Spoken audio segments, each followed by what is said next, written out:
I thought I'd let you see this. This is from HeyJackass.com. This is chronicles the murders in Chicago's and wounded in Chicago as well. I think they do Baltimore. I'm not quite sure. I don't know. But this is pretty interesting. This is the year to date. September to date, actually. 37 killed, 169 wounded. Total shot, 206. Total homicides, 40. Huh. I don't know how they got that number there. But let's continue on. Here's week in progress. For just this week, starting on Sunday, it looks like. 4 killed, 6 wounded, 10 shot, 4 total homicides. Year to date, shot and killed 354. Shot and wounded 1,718. Total shot 2072. Total homicides 387. Not sure. Okay. And here's what's, I'm going to enlarge this map here. These are all the, you can see the legend here to describe all the, here's the south side of Chicago. There is no east side, if you will. I mean, kind of, but the west side's over this way. So if you notice, all the murders that are happening are all mostly in the south and the northwest side. You get the southeast side here, and you get the northwest.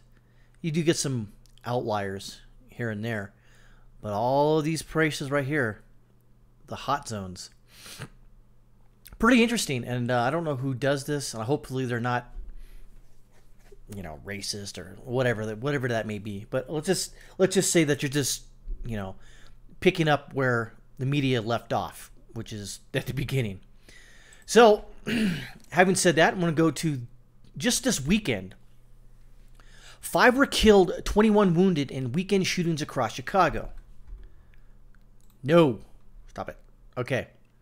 I already said that. Saturday, a man wanted for shooting a woman in Fulton River District earlier in the week was shot by police during a prolonged manhunt that began after he shot a Chicago police officer in Englewood. Michael Blackman, 45, was shot about 3:35 p.m. following an armed encounter with officers near 64th Street and Bell Avenue. Chicago police spokesman Anthony Guglielmi said in a tweet, Blackman was taken to Christ Medical Center in Oakland in critical condition where he was being treated for 8 gunshot wounds and a broken femur. Whoa. According to Brendan Denahan, deputy chief of Chicago Police's Bureau of Detectives. The shooting marked the end of a day-long search that was instigated by Blackman's alleged shooting of an officer earlier that morning. Blackman shot the officer, allegedly, apparently, about 8:40 a.m. when the Chicago Police Department's Fugitive Apprehension Unit, FAU, arrived at the home near 65th Street and Winchester Avenue to arrest Blackman in connection with the women's shooting, Chicago Police Superintendent Eddie Johnson said. The officer was taken to Christ Medical Center in Oakland in critical condition but underwent surgery and is expected to survive. In the weekend's latest fatous shooting, a man was killed Sunday during an attempted carjacking in Logan Square on the northwest side. Alexis Andrade was in a vehicle when a 1-year-old woman about 11:47 p.m. in a 3000 block of North Kimball Street.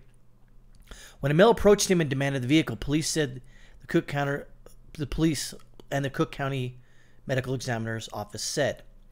An altercation broke out, and the carjacker shot the 22-year-old in the arm, chest, and forehead. Oh my God! Andrade was taken to the Illinois Masonic Medical Center where he was pronounced dead, authorities said. The woman he was with wasn't injured. Earlier, a 54-year-old man was killed in the West Pullman on the far south side. Eric McNeil was in the garage about 8:25 p.m. in the 12,100 block of South Loomis Street when he was struck in the head by gunfire from an unknown location. Police in the medical examiner's office said officers found him after responding to the shot spotter alert. He was pronounced dead on the scene, authorities said. About a couple hours later, before that shooting, a man was fatally wounded by gunfire in the Chatham South Side. 20-year-old was sitting in a vehicle about 6 p.m. at 8300 block of South Maryland Avenue when someone approached the vehicle and opened fire. The man was hit multiple times and pronounced dead on the scene. 2 people were killed Saturday in Roseland when an alleged robber and a concealed carry holder shot each other during an attempted robbery. Whoa! I'm going to check that one out. Let's read that again. 2 people were killed Saturday in Roseland when an alleged robber and a concealed holder shot each other during an attempted robbery. Derek Gloston, 43, was standing about 7:15 p.m. outside of a business in the first block of East 112th Place when he was approached by 2 men who flashed a handgun and demanded his property, according to Chicago police and Cook County Medical Examiner's office. After Gloston complied, the 2 suspects entered the business and announced another robbery. Authorities said Gloston, who was a concealed carry permit holder, then pulled out his own gun and confronted the robbers, leading to an exchange of gunfire. He and one of the alleged robbers, 18-year-old Carlos Smith, were struck and taken to Christ Medical Center in Oakland, authorities said.